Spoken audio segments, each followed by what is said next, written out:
원유 생산량 회복, 내전 중인 리비아의 샤라라 유전의 생산량이 회복 중이고 허리케인이 지나간 뒤 미국 멕시코만의 쉐브론, 쉘, 토탈, BHP 등은 생산을 재개하고 있습니다. 허리케인의 영향으로 걸프만 전체의 42% 정도가 문을 닫았었고 그중 60%가 천연가스 생산량이었습니다. 노르웨이 석유 노조 파업도 해결되었습니다. 이 파업으로 북해 에퀴노르가 운영하는 4개 유전이 폐쇄됐었습니다. 사우디는 11월에 아시아에 판매될 아랍 경질유의 공식 판매 가격을 인상했습니다. 아시아 정제시장의 수요 회복에 따른 조치고 특히 항공연료 수요가 수개월 만에 최고 수준으로 올라왔습니다. 사우디는 2023년까지 예상 계획을 브렌트 유가 배럴당 50을 기반으로 계산했는데 설사 브렌트 유가가 배럴당 50불이 되더라도 사우디 적자를 막지는 못할 거라고 합니다. 국제통화기금은 가격 급락과 원유 생산 감축으로 중동과 북아프리카 산유국은 큰 타격을 입을 것이라고 경고했습니다.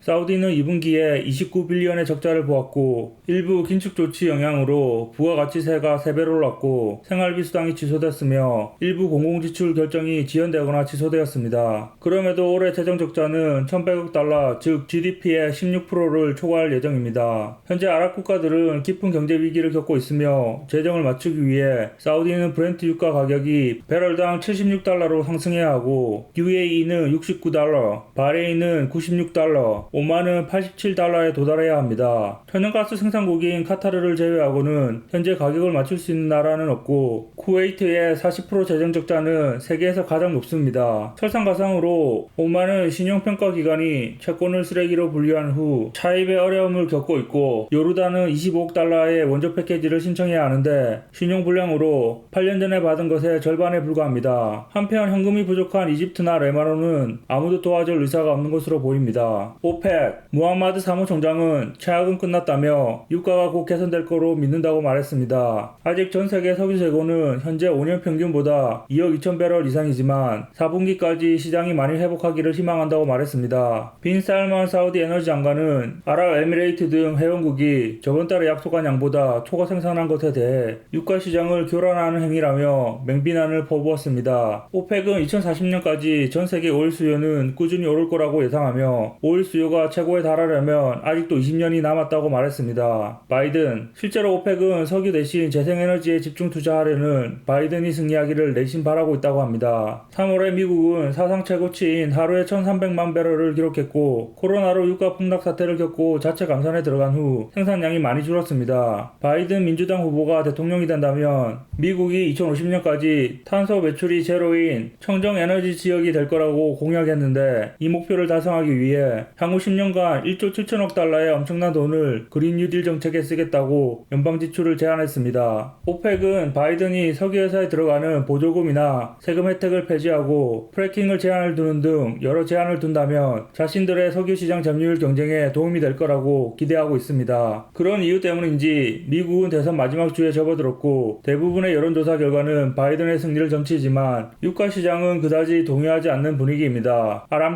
아람코는 세계 석유 수요가 최대치를 찍었다는 일부 주장에 대해서 사실과 다르다면서 인구 증가와 경제 성장에 힘입어 장기적으로 연료와 석유화학 제품의 수요 증가가 지속될 것으로 예상했습니다. 아람코는 전 세계 재생에너지 열풍에도 불구하고 장기적으로 수요 증가를 맞추기 위해 생산량을 2배로 늘릴 계획이라고 밝혔습니다. 전 세계 인구의 85%와 전 세계 GDP의 약 60%를 차지하는 신흥시장은 환경보다 경제 성장을 우선시할 가능성이 높습니다.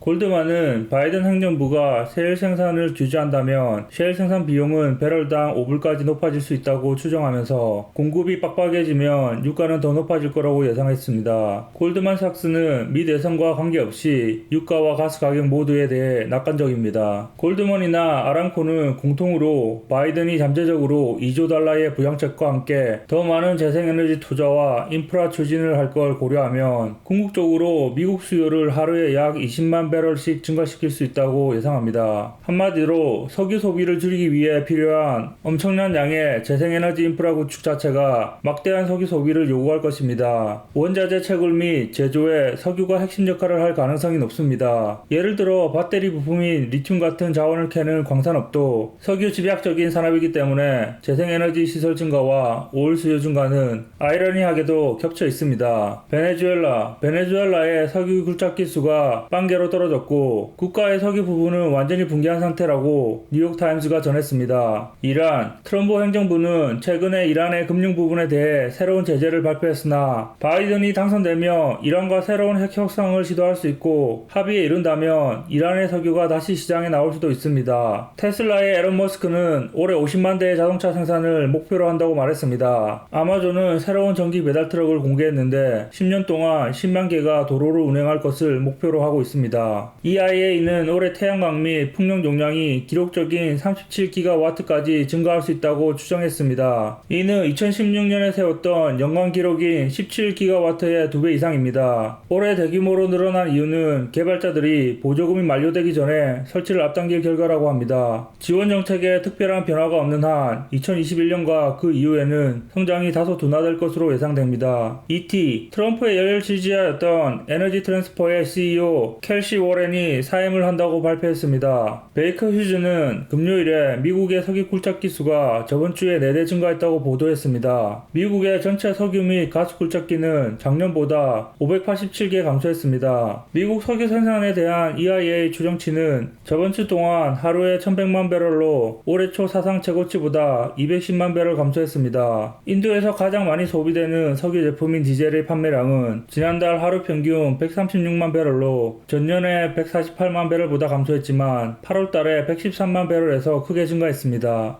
오케이, 거기까지.